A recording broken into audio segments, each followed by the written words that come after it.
Normal और एक modernisation में फर्क होता है।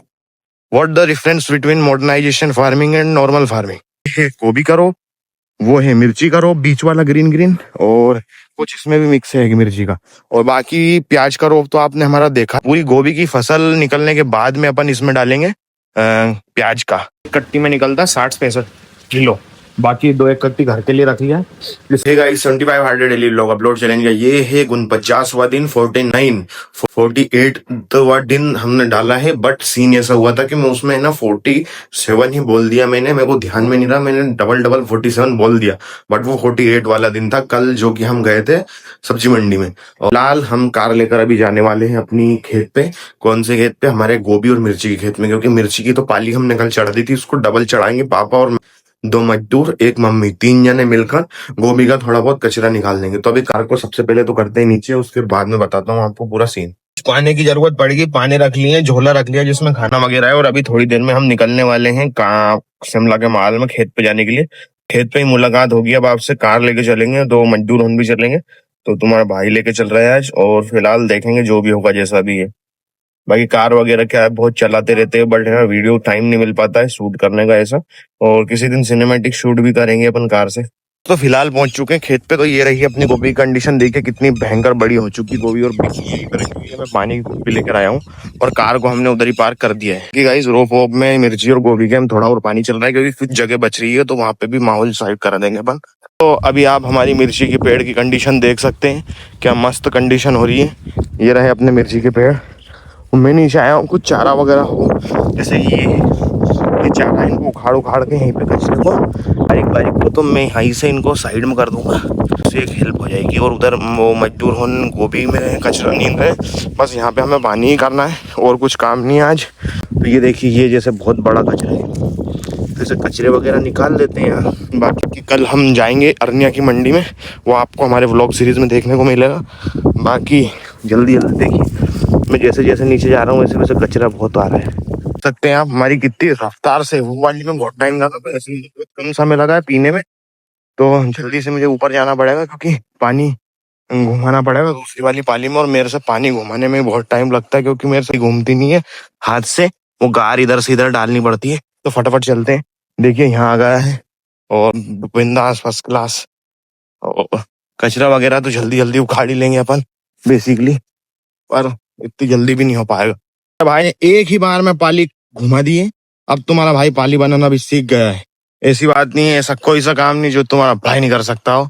एक ही बार में घुमा दी। वो वाली पाली पिताजी ने घुमाई थी, बीच वाली जो मैंने घुमाई उसमें बहुत टाइम लगा, पिताजी ने थोड़ी हेल्प भी करवाई, खुद नहीं घुमा दी। सोच सकते हो आप कितना टैलेंटेड होऊंगा मैं। कचरा तो उखाड़ ही नहीं, खेती किसानी कर रहा है बंदा और बोल रहा है टैलेंटेड। यानी फार्मर्स भी टैलेंटेड रहते हैं, जैसे कि हम टैलेंटेड हैं मॉडर्न फार्मिंग करते हुए, इधर वाले टैलेंटेड है नॉर्मल खेती करते हुए। नॉर्मल और एक मॉडर्नाइजेशन में फर्क होता है। What the difference between modernisation farming and normal farming? So मेरे पास ज्योग्राफी था, तो फार्मिंग के बहुत सारे सेक्टर्स आते हैं उसके अंदर, इंक्लूडिंग बहुत सारी सिस्टम्स रहते हैं। ऐसा नहीं तुम्हारा भाई एजुकेटेड तो फुल है, पर कुछ कारण रहते हैं जिसकी वजह से अपने को एजुकेशन ड्रॉप आउट करके कुछ दूसरी फील्ड में उतरना पड़ता है। तो हमारे भी कुछ ऐसे स्ट्रम्स रहे हैं, कुछ कारण रहे हैं, वो फाइनली हम बाद में डिफाइन करेंगे। इतना डिफाइन मैं हर समय नहीं कर सकता हूँ। नहीं तो एक 12th पास आउट लड़का इतना टैलेंट के साथ इतना काम करते हुए आपको, नहीं तो मेरा क्या मन नहीं करता कि जॉब करने का, या हमारा मन नहीं करता किसी फील्ड में जाने का, बट पिताजी के साथ हेल्प करवा रहे हैं, उसका कुछ मतलब ही होगा ना, जो ये चारा उखाड़ रहे हैं। तो आप पानी किस प्रकार हमारी नहर में बन के आ रहा है।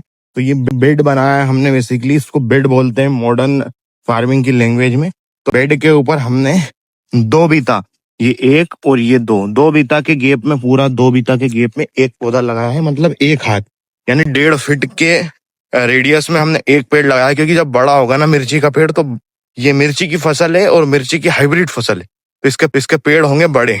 और कल हमने इस पे गार चढ़ा दी थी हमारे कामा मशीन की मदद से, जो कि मिनी ट्रैक्टर है, मिनी लोटरवेटर, मिनी ट्रैक्टर, कुछ भी बोल सकते हैं आप उसे अपनी भाषा में, जो आपको अच्छा लगे। तो हमारी पाल, जैसे कि ये सूखी सूखी गार है ना, ये इतनी ही थी, अब इधर से देखिए इतना गारा चढ़ चुका है, और इधर से दोनों साइड से, तो ये बेड हमारा फुल हेवी हो चुका है, खाली रहती है। अब हम इसमें है ना पौधा तगड़े तरीके से तैयार होगा और जड़ें भी उसकी गलेंगी नहीं, जड़ें भी खराब नहीं होंगी जब ऊपर से पानी गिरेगा। अभी 8-10 दिन से पानी नहीं आ रहा, उस चक्कर में 2 बार पानी निकाल चुके हैं अपन, और 2-3 हफ्ते बाद फिर से गार चढ़ाने का माहौल जमाएंगे। और ये रहा अपना मिनी लोटरवेटर जो कि कुल पर रखा हुआ है। और हम बेसिकली ये नया लेके आए हैं, ये इसीलिए लेके आए हैं क्योंकि हमें करनी थी मॉडर्न फार्मिंग। और अब आई थिंक मेरी पाली भी भरा चुकी है और मुझे चेंज भी करना है उसको। और अब देख सकते हो मैं पानी पी लेता हूँ यहाँ पर। हमने वगैरह सारी व्यवस्था रखी है, जब भी लाइट चली जाए तो। बाकी इधर हमारा मिर्ची का रोप तैयार हो रहा है, मैं थोड़ा उधर से चेंज करके दिखाता हूँ आपको पूरा का पूरा प्रोसेस मिर्ची और गोभी का रोप। गाइस हमें पानी गोभी में भी करना है क्योंकि पानी का मौसम अब भले आए नहीं आए, पर हमको एक बार इसको गीली करनी पड़ेगी क्योंकि हम उसको निंदवा रहे हैं। और आप गोभी की रोप की कंडीशन देख सकते हैं। ये वाला जो गोभी का रोप है हमारा पूरा एक भैया ने हमारे खेत खरीदा तो उनने फेंक दिया था, हमारे पड़ोसी है साइड में। तो हमारा रोप तो उधर है, वो ढाल में हमने बोया था उसमें से बहुत सारा निकाल लिया है, छोटा छोटा और बड़ा बड़ा अभी बचा है। तो जहां जहां पे हमें कमी लग रही है वहां पे, और यहाँ पर जो जितनी जगह में ये रोप है ना, इतनी जगह में हम फिर से ही इसी जगह पाल बना के यही रोप डाल देंगे। और कचरा वचरा तो सब उखड़ जाएगा, बाकी हमने कुछ कीलकी वगैरह भी लगाई खड़ी वगैरह चूल्हे के लिए। और यहाँ पर कंडीशन देख सकते हैं रोप की। और फिलहाल जो ये जगह पड़ी है ये हमने इसलिए पटक रखी है 15 अगस्त के आसपास, 15-20 के आसपास मान सकते हो। उस टाइम पे यहाँ पर डलेगा क्या इसके अंदर रोप, जो कि कनी बोलते हैं इसको, कनी प्याज की। तो प्याज की कनी डलेगी, प्याज का जब रोप लगेगा इसके अंदर, तो रोप बेसिकली उसको बोलते हैं जो पौधा रहता है, ये पौधा है ना, इसको रोप बोलेंगे। ये है गोभी का रोप, वो है मिर्ची का रोप बीच वाला ग्रीन ग्रीन, और कुछ इसमें भी मिक्स है मिर्ची का।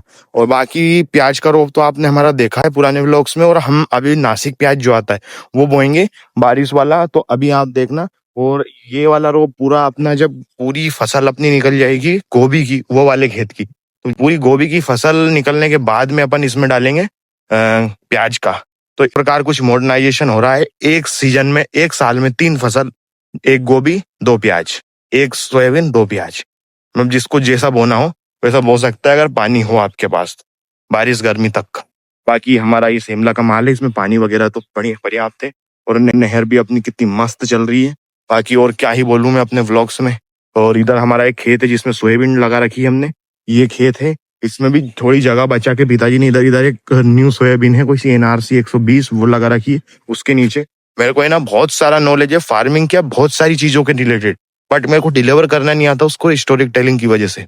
सो अभी फिलहाल जब अपना व्लॉग चलेगा नहीं चलेगा, इसके अलावा अपन कुछ और वीडियो बनाएंगे, वो चलेगी नहीं चलेगी, टीम रखेंगे। टीम के हिसाब से क्या है, वो स्टोरी, मैं स्टोरी टेलिंग कर दूंगा, वो उसका हिसाब से एडिटिंग कर देगा, जो भी पंच लाइन डालनी उसमें वो डाल देंगे। थोड़ा मॉडर्नाइजेशन के हिसाब से चलेंगे। अभी फिलहाल फिर से मेरी एक पाली भरा गई। दोस्तों फाइनली माहौल जमा दिया है अपन ने, सीधा वहां से मजदूरों को यहीं पे ले आए थे और कट्टियां लोड कर दी हैं। देखिए आप पूरी कट्टियां भरा चुकी हैं। अभी हमारा कुछ 25 कुंटल माल है, लगभग 44-43 कट्टी। इनमें क्या माहौल रहेगा कि एक कट्टी में निकलता है 60-65 किलो। बाकी 2-1 कट्टी घर के लिए रख लिया है, इससे अपना खाना भी हो जाएगा, किसी को 1-8 कट्टी चाहिए तो वो भी हो जाएगा, क्योंकि बारिश में अपना फिर से प्याज आएगा नासिक इस चक्कर में। बाकी थोड़ी देर में पिकअप आने वाली है, लोड कर दें। पिकअप का माहौल भी दिखाता हूँ। बाकी ट्रैक्टर वगैरह तो सब बाहर ही खड़े हुए हैं इतने दिन से, और कार अंदर कर दी है। तो आप कंडीशन देख सकते हो कि इस हालत में कैसे सिस्टम जम रहा है। इस चक्कर में थोड़ा कम व्लॉग बन रहा है। तो दोस्तों अभी लोड होगी अपना माहौल पूरा पूरा ही।